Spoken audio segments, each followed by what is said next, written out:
Hello dear students, welcome to physics time. हम कर रहे हैं डिप्लोमा अप्लाइड फिजिक्स 1 का सिलेबस, जिसका कि फर्स्ट चैप्टर चल रहा है यूनिट्स एंड डायमेंशंस। हम कर रहे थे एप्लीकेशंस ऑफ डायमेंशन एनालिसिस, है ना। डायमेंशंस क्या होती हैं?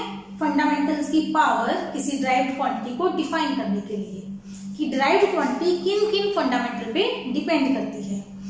अब हमारी जो दो एप्लीकेशन हम कर चुके थे, इक्वेशन को करेक्टनेस चेक करना या इक्वेशन को डिराइव करना, ठीक है। और तीसरी इसकी एप्लीकेशन आती है जो हमारे सिलेबस की लास्ट एप्लीकेशन है, डायमेंशन एनालिसिस। इसके बाद खत्म हो जाएगा, बस आज ही हम करेंगे इसके लिमिटेशंस क्या है। तो हमारा टॉपिक है conversion of units. Third application है डायमेंशन एनालिसिस की कन्वर्जन ऑफ यूनिट्स। मतलब डायमेंशन एनालिसिस की हेल्प से हम यूनिट्स एक सिस्टम से दूसरे सिस्टम में चेंज कर सकते हैं। सिस्टम्स कौन कौन से पढ़े थे हमने? SI, MKS, CGS, FPS।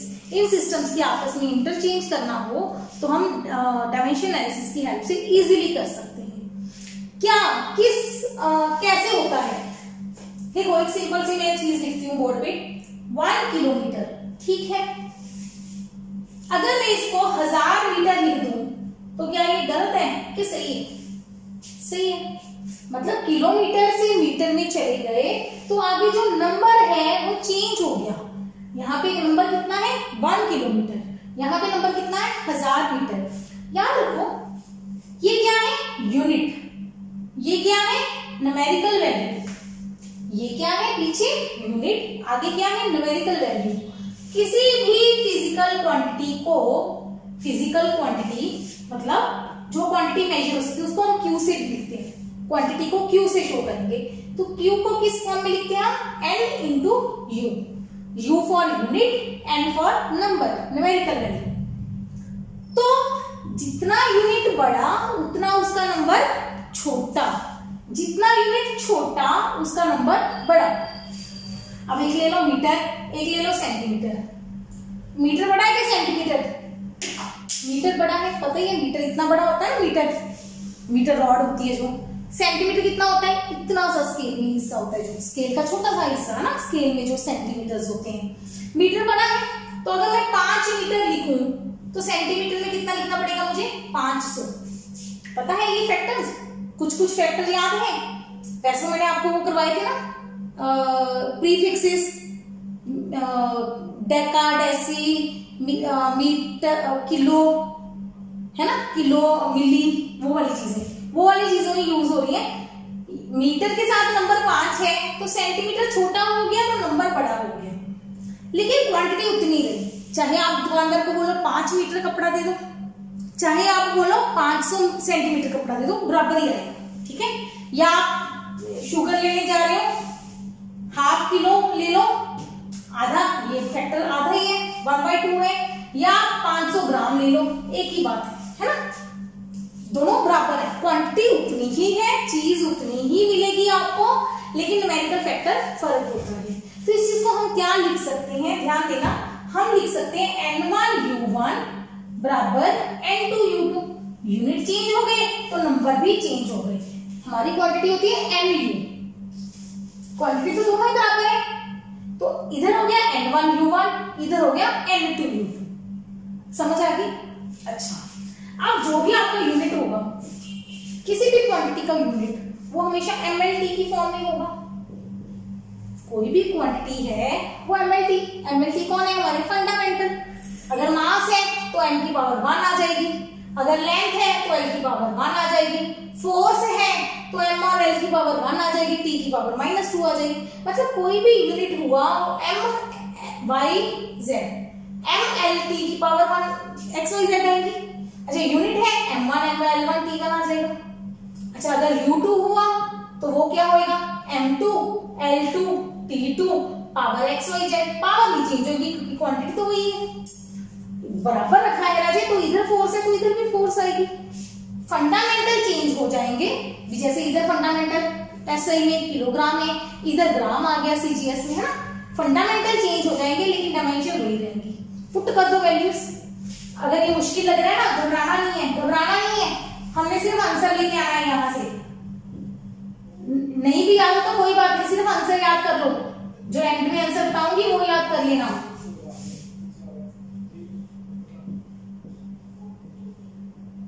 T2 की पावर Z। अब N1 और N2, आपको N2 निकालना है तो N2 की वैल्यू आ जाएगी M1 L1 T1 XYZ, M2 L2 T2 XYZ। बस आंसर याद कर लो। अब आंसर क्या बनता है, N2 बराबर N1 ब्रैकेट राजे M1 और M2 की पावर X सेम है, पावर कॉमन निकाल दो, L1 अपॉन L2 की power Y, T1 upon T2 की पावर Z। बस अगर ये समझ आता है तो ठीक है, नहीं समझ आता तो ये आंसर याद कर लो। कन्वर्जन ऑफ यूनिट्स का क्वेश्चन पेपर में आएंगे, ये सॉल्व करना पेपर में नहीं आएगा, सिर्फ ये फॉर्मूला यूज करके हम सॉल्व करेंगे। तो ये फॉर्मूला मैं साइड पे लिख देती हूँ। कन्वर्जन ऑफ यूनिट्स में क्या करना है, आपको कहेंगे कि आपको ये चीज कन्वर्ट करके देनी है, तो आप क्या करेंगे, कन्वर्जन ऑफ यूनिट्स हमारा फॉर्मूला है N2 is equal to N1 M1 upon M2 power X, L1 upon L2 power Y and T1 upon T2 power Z। XYZ dimensions है क्वांटिटी के, और M1 L1 T1 first unit है, M2 L2 T2 second unit है। Question देखो इसका कैसा रहेगा। Question देखो, first density of mercury is 13.6 gram divided centimetre cube, convert it into kilogram divided metre cube. सबसे पहले आपको इस क्वेश्चन में क्या देखना है, दिया क्या है, ये निकालना क्या है, ये एक दिया है एक निकालना है। जो दिया है उसको लिख लो फर्स्ट, जो निकालना है उसको लिख लो सेकंड। पहला स्टेप, सबसे पहले आपको जो दिया है गिवन है वो फर्स्ट ले लो, टू फाइंड है उसको सेकंड ले लो, जो निकालना है वो सेकंड, जो दिया है वो फर्स्ट। दूसरी चीज आप देखो क्वांटिटी, क्वांटिटी कौन दी है, डेंसिटी, क्वांटिटी कौन दी है, डेंसिटी। डेंसिटी का फॉर्मूला क्या होता है, डेंसिटी का डायमेंशन, यस वेरी गुड, याद करो ML-3। डेंसिटी की डायमेंशन क्या होती है, ML-3। M की 1 L की -3, T है नहीं तो उसको लिख दो T की पावर 0, जो है नहीं उसकी पावर क्या कर दो 0। बस दो चीजें आनी चाहिए। अच्छा तीसरा क्या आना चाहिए, N1 गिवन नंबर कितना दिया है 13.6, N2 क्या है क्वेश्चन मार्क, पहले फॉर्म में ये चीजें मतलब XYZ आ गया। अब क्या बचा, M1 L1 T1 M2 L2 T2, इधर हमेशा लिख देना है M1 L1 T1। टाइम है ही नहीं छोड़ दो, टाइम है ही नहीं छोड़ दो, M2 L2, मास और लेंथ। गिवन सिस्टम में मास किसमें है राजी, ग्राम में, तो आप लिखो 1 ग्राम। इधर मास किसमें है, किलोग्राम में, जो निकालना है किलोग्राम। इधर लेंथ किसमें है, सेंटीमीटर में, इधर लेंथ किसमें है, मीटर में।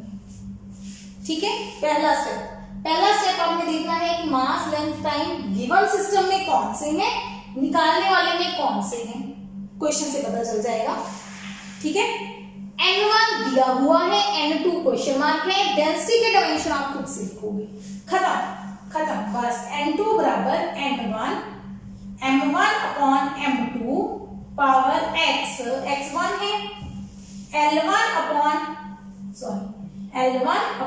L2 power -3, T1 upon T2 है ही नहीं, T1 अपॉन T2 एक बार लिख दो पावर 0, जिसकी पावर 0 है उसको छोड़ दो, भूल जाओ उसको, छोड़ ही देना। N1 की वैल्यू पुट करो राजे 13.6, M1 1 gram, M2 1 kilogram, L1 1 centimetre, L2 1 metre. ये छोड़ दो, जिसकी पावर 0 है उसको छोड़ दो। ये स्टेप समझ आ गया।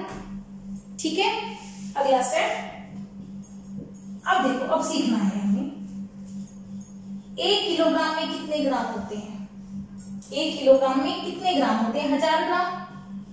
1000 ग्राम लिख दो। अच्छा, अगला स्टेप यहाँ पे ध्यान देना, पावर -3 है बच्चे, यही काम, पहले इसको कर लो। 1 मीटर में कितने सेंटीमीटर होते हैं? 100 सेंटीमीटर।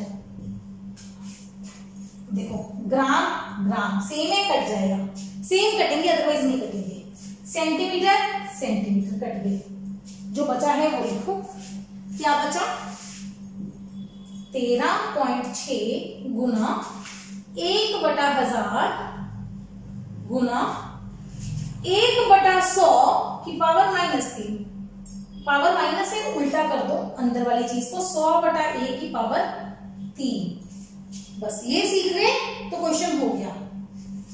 1/1000 वो ऐसे लिखा क्योंकि पावर 1 थी, ये 1/100 की पावर -3 थी, तो 100/1 की पावर 3 हो गई। 1/1000 गुना 100 की पावर 3 है, मतलब 100 गुना 100 गुना 100, नीचे 1 ही है, 1 गुना 1 गुना 1, ठीक है। 3 पावर करनी आती है, 3 बार लिख दिया उसको, जो कटता है वो काट दो, 2 0 कट गई, 1 0 और कट गई, बचा क्या? 13.6 गुना 10 की पावर लिख दो, कितनी जीरो बची? 3, तो 10 की पावर 3। तो हमारे N2 की वैल्यू आ गई 13.6 गुना 10 की पावर 3, ठीक है। और हमारा आंसर आएगा N1U1 बराबर N2U2। N1 कौन है? 13.6 ग्राम पर सेंटीमीटर क्यूब, ये आपका यूनिट है फर्स्ट। दूसरा उधर आ जाएगा 13.6 गुना 10 की पावर 3 किलोग्राम पर मीटर क्यूब। ये हमारा आंसर है कन्वर्जन का, यही करना था हमने। खत्म, ठीक है। थोड़ा सा मुश्किल लग सकता है, पहला क्वेश्चन है इसलिए। डेंसिटी दी है, बिल्कुल ठीक है। डेंसिटी के डायमेंशन निकाल दिए एमएलटी की फॉर्म में। फिर जो गिवन सिस्टम है वो N1 हो गया, N2 क्वेश्चन मार्क होएगा हमेशा। फर्स्ट और सेकंड हो गया। फर्स्ट में मास किसमें है? ग्राम में। लेंथ किसमें है? सेंटीमीटर में। दूसरे में मास किसमें है? किलोग्राम में। लेंथ किसमें है? मीटर में। क्वेश्चन से पता चल जाएगा। फॉर्मूला लगाया, पावर पुट की, XYZ की पावर वैल्यू पुट कर दी ना, 1 - 3 0, 1 - 3 0, M1 M2 L1 L2 T1 T2 की जरूरत नहीं थी, छोड़ दिया, 0 पावर है, छोड़ दिया, नहीं तो क्वेश्चन में वो भी आता। M1 की वैल्यू पुट कर दी है ना, पुट कर दी। अब किलोग्राम और ग्राम तो कट नहीं सकता, तो सेम में कन्वर्ट कर दो, 1 किलोग्राम में 1000 ग्राम पुट कर दिया। सेंटीमीटर मीटर, मीटर बड़ा है, मीटर में 100 सेंटीमीटर लिख दिया, सेंटीमीटर कट गया, ग्राम कट गया, नंबर बच गए, नंबर ही आएंगे इसमें 1/1000। ये पावर नेगेटिव थी, उसको उल्टा दिया, 100/1 करके पावर 3 कर दी, 3 पावर को 3 बार लिख दिया, ठीक है। जो जीरोस कटती थी काट दी, बाकी को लिख दिया, आंसर आ गया, खत्म, ठीक है। First question. 3 क्वेश्चन बनाऊंगी, समझ आ जाएगी। Second question, convert 1 Newton into times using dimension analysis.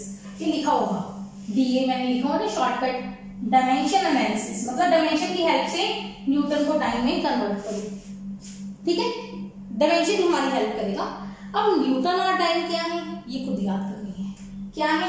Newton time वैसे करवाया था, किसकी यूनिट है? Units of force. वैसे हमें ये पता चल गया अब ये फोर्स है, तो फोर्स का साथ ही डायमेंशन फॉर्मूला लिख दो, M/L/T माइनस, सबसे पहले फोर्स का डायमेंशन फॉर्मूला लिख दो, M/L/T-2, ठीक है। पहला स्टेप हो गया। अच्छा, अब 2 सिस्टम्स हैं हमारे पास। न्यूटन किसमें होता है? SI में। टाइम किसमें होता है? CGS में। पहले हमें ये पता होना चाहिए, न्यूटन किसमें है? SI में। टाइम किसमें है? CGS में। तो हमारा फर्स्ट सिस्टम और दूसरी तरफ आ गया, इधर लिख दो साइड में, फर्स्ट और सेकंड। अच्छा, फर्स्ट सिस्टम कौन सा होता है? गिवन किसमें है? 1 न्यूटन, जो नंबर दिया है। N1 कितना दिया है? 1। N2 कितना दिया है? क्वेश्चन मार्क, जो नहीं दिया वो क्वेश्चन मार्क। फर्स्ट सिस्टम हमारा SI हो गया, ये हमें पता चल गया। CGS, second system CGS. ज्यादा क्वेश्चन इसी टाइप के आएंगे, ये 2 क्वेश्चन करवाऊंगी, उनमें से एक याद आ जाएगा, ठीक है। टोटल 3 हो गए ना, फर्स्ट डेंसिटी वाला हो गया, दूसरे 2 करवाऊंगी बस, दोनों में से एक पेपर में आ जाएगा। एसआई और सीजीएस, एसआई में मास लेंथ टाइम, सीजीएस में मास लेंथ टाइम, फोर्स में तीनों ही है, मास लेंथ टाइम तीनों लिखेंगे। एसआई में मास किसमें होता है, किलोग्राम में, लेंथ किसमें होती है, मीटर में, टाइम किसमें होता है, सेकेंड में। सीजीएस में मास किसमें होता है, ग्राम में, लेंथ किसमें होती है, सेंटीमीटर में, टाइम किसमें होता है, सेकेंड में, ठीक है। जो भी है वो लिख दो पहले। अब हमारा फॉर्मूला N2 बराबर N1 into M1 upon M2 power x कितना है फोर्स में 1, L1 upon L2 power 1, T1 upon T2 power -2, ठीक है। M1 M2 की वैल्यू पुट करो। M1 कितना है, किलोग्राम, M2 कितना है, ग्राम, L2 कितना है, L1 metre, L2 centimetre, second, ठीक है। यहाँ तक सेकेंड और सेकेंड बेटा कट गई, ये तो कट गई, तो कन्वर्ट करने की जरूरत ही नहीं है आपको, नहीं तो हम कन्वर्ट कर रहे थे ना, इनको जरूरत नहीं पड़ेगी क्योंकि ये सेम थे। ओके आगे चलो, 1, अब किलोग्राम और ग्राम बिल्कुल कन्वर्ट करना पड़ेगा, 1000 ग्राम बटा 1 ग्राम, पावर 1 है, पावर छोड़ दे, पावर को छोड़ा है, फैक्टर को नहीं छोड़ा, फैक्टर वैसे ही लिखना, गुना मीटर को सेंटीमीटर में 100 सेंटीमीटर, नीचे 1 सेंटीमीटर, यहाँ 1 की पावर -2, बेटा 1 की तो जो मर्जी पावर ले लो, 1 की जो मर्जी पावर, 1 की 1 पावर, 1 की 2 पावर, जो मर्जी ले लो, वो 1 ही होता है ना, 1 की पावर कोई मर्जी हो वो 1 ही आंसर आएगा। ग्राम कट गया, 1000 गुना 100 सेंटीमीटर कट गया, गुना 1, ठीक हो गया। सारा देखो, सिर्फ 1 से मल्टीप्लाई करने में कोई फर्क नहीं पड़ता।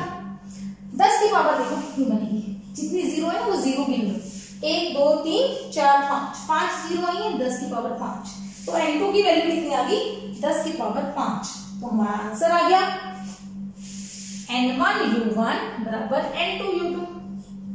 N1 कौन है, 1, N1 कितना है, 1, U1 फर्स्ट यूनिट कौन है, न्यूटन, बराबर N2 कौन है, 10 की पावर 5, यूनिट कौन है सेकंड, डाइन, तो 1 न्यूटन बराबर 10 की पावर 5 डाइन, आंसर खत्म, इसकी जरूरत नहीं, ये तो बताया था ना 1 की पावर जो मर्जी हो वो 1 ही होता है।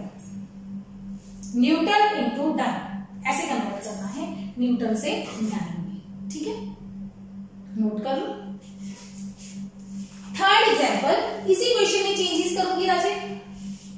थर्ड एग्जाम्पल, कन्वर्ट, पहले वाला नोट कर लो अच्छे से, इसको नेक्स्ट कॉपी में दोबारा लिखना शुरू करो जहां जहां मैं चेंजेस कर रही हूं।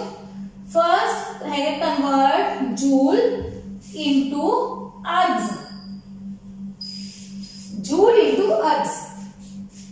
अब जूल और अर्ग क्या है, जूल किसके यूनिट थे, पढ़े थे हमने, जूल किसके यूनिट थे, एनर्जी के, जूल किसके यूनिट है, एनर्जी के, कोई भी टाइप की एनर्जी हो ऐसा ही नहीं, उसके यूनिट क्या होते हैं, जूल, और सीजीएस के यूनिट क्या होते हैं, अर्ग। ये नहीं याद करो, सीजीएस यूनिट हमने नहीं करवाया था आपको, ना डाइन बताया था ना अर्ग बताया था, जरूरत नहीं थी, सिर्फ इस क्वेश्चन में इसकी जरूरत पड़ेगी आपको, जूल और अर्ग आर यूनिट्स ऑफ एनर्जी। तो फर्स्ट सिस्टम हमारा कौन सा है, एसआई, सेकेंड सिस्टम कौन सा है, सीजीएस, तो ये तो सेम ही रहेंगे बिल्कुल, सिर्फ डायमेंशन चेंज होगी। एनर्जी की डायमेंशन क्या होती है, M1 L2 T-2, N1 कितना है 1, same, N2 question mark, N2 बराबर फॉर्मूला सेम, सिर्फ डायमेंशन का फर्क पड़ेगा, बिल्कुल यहाँ पे डायमेंशन का फर्क पड़ेगा, ठीक है। एक बार एंड में मैं बता देती हूँ, फिर नोट कर लेना, बस इतना सा चेंज आएगा, क्वेश्चन बिल्कुल सेम है। 1 इंटू 1000 इंटू, अब 100 की पावर 2, 100 की पावर 2 मतलब 100 इंटू 100 दो बार लिखेंगे, तो 10 की पावर कितनी होती है टोटल 10 की पावर देखो, 1 2 3 4 5 6 7, 10 की पावर कितनी हो गई? 7। तो हमारा आंसर आ गया 1 जूल बराबर 10 की पावर 7 अर्ग। ये हमारा आंसर आ गया, खत्म। बिल्कुल इजी इक्वेशन है, कुछ भी चेंज नहीं है। पहले वाला क्वेश्चन समझ आ गया तो ये वाला बहुत इजी है, नोट कर लो। ठीक, इसके साथ हमारा डायमेंशन एनालिसिस और उसकी एप्लीकेशंस खत्म हो गई। ठीक है, वापिस जाके वीडियो से दोबारा देख लेना, अगर कुछ नोट करना रह गया मैंने बता दिया बिना पूछे, है ना। आप कौन सा मेरे सामने बैठे हो ना, जो आपकी परमिशन लेके बैठा हूं। वीडियो में फायदा है आपको, वीडियो पॉज करके वापस जाके जहां मर्जी से दोबारा रिपीट कर लो। ठीक है, और आज का लास्ट टॉपिक, इस चैप्टर का last topic, limitations of dimensional analysis.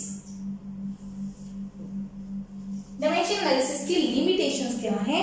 हर चीज में कुछ ना कुछ कमियां होती हैं, कुछ ना कुछ ड्रॉबैक्स होती हैं भी जो पूरी तरह सॉल्व नहीं कर सकता सिस्टम। तो इसकी क्या कमियां हैं? First limitation, it does not tell about dimensionless constant.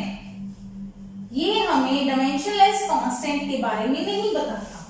जैसे आपने लास्ट वीडियो में टाइम पीरियड वाला फॉर्मूला पेंडुलम का निकाला था, उसमें k की वैल्यू 2 पाई आ गई थी। वो कहां से आई, कैसे आई, ये डायमेंशन एनालिसिस हमें हेल्प नहीं करता। ठीक है, सेकेंड, ये एक हमने इसकी एप्लीकेशन की थी। अच्छा, यही वाली एप्लीकेशन की बात करते हैं डेरिवेशन में। If quantity depends upon more than 3 factors, it cannot be derived। थोड़ी सी इंग्लिश है ये। अगर कोई क्वांटिटी 3 फैक्टर्स पे डिपेंड कर, 3 से ज्यादा पे डिपेंड करती हो, तो उसकी डेरिवेशन डायमेंशन एनालिसिस से नहीं हो सकती। 3 वाली डेरिवेशन हम कर सकते हैं, एमएल की 3 फैक्टर है, 3 पावर आ सकती है। 4 पावर वाली क्वांटिटी को हम डिराइव नहीं कर सकते। ठीक है, third question,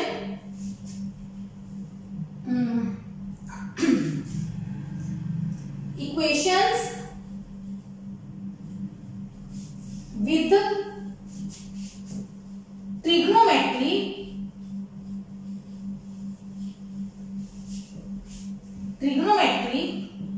function, trigonometric function कौन से होते हैं?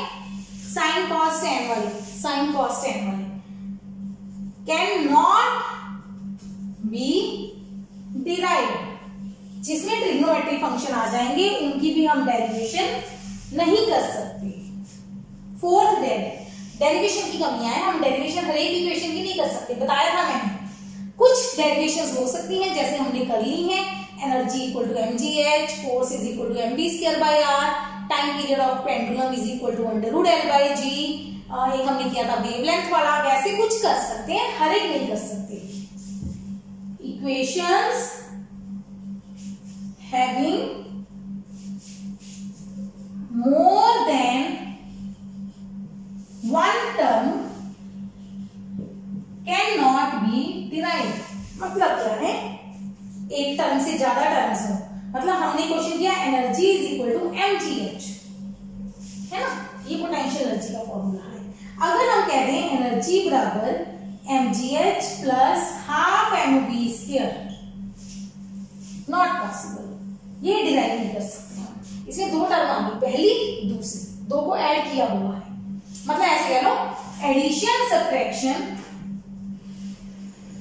मल्टीप्लाई डिवाइड कर सकते हैं, subtraction formula can't be derived. जिसमें एडिशन या सब्ट्रैक्शन आ गई, उन फॉर्मूला को आप डिराइव नहीं कर सकते with the help of dimension analysis. ठीक है, एडिशन सब्ट्रैक्शन वाले फॉर्मूला को हम डिराइव नहीं कर सकते।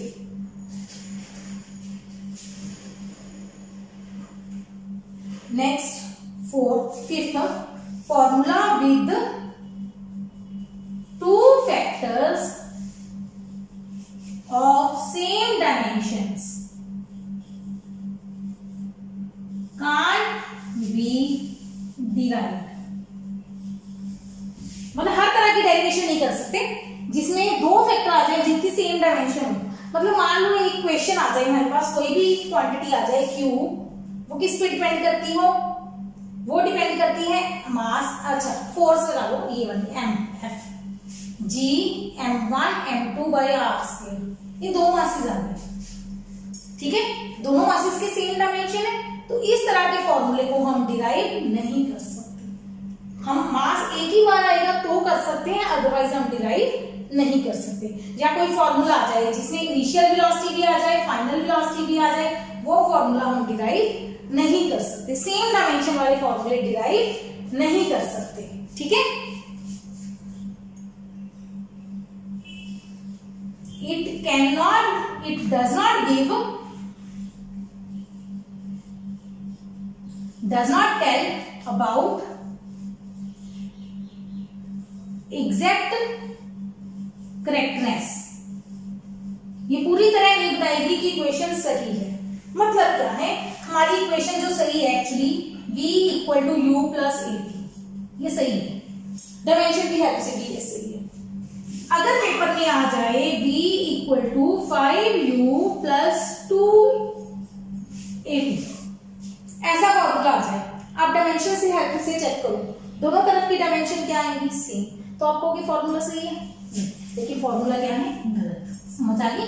तो ये हमें डायमेंशन नहीं बता पाएगा कि कौन सा फॉर्मूला सही है, कौन सा पूरी तरह, मतलब अगर डायमेंशन बराबर ना आई तो पक्का गलत है, लेकिन अगर डायमेंशन बराबर आ गई तो श्योर नहीं होंगे हम कि फॉर्मूला सही है। तो ये कुछ डायमेंशन है कि लिमिटेशन है, वैसे और भी है, पर इतनी 6 में से 5, 6 या 6 याद कर लो आप, बहुत है, ठीक है।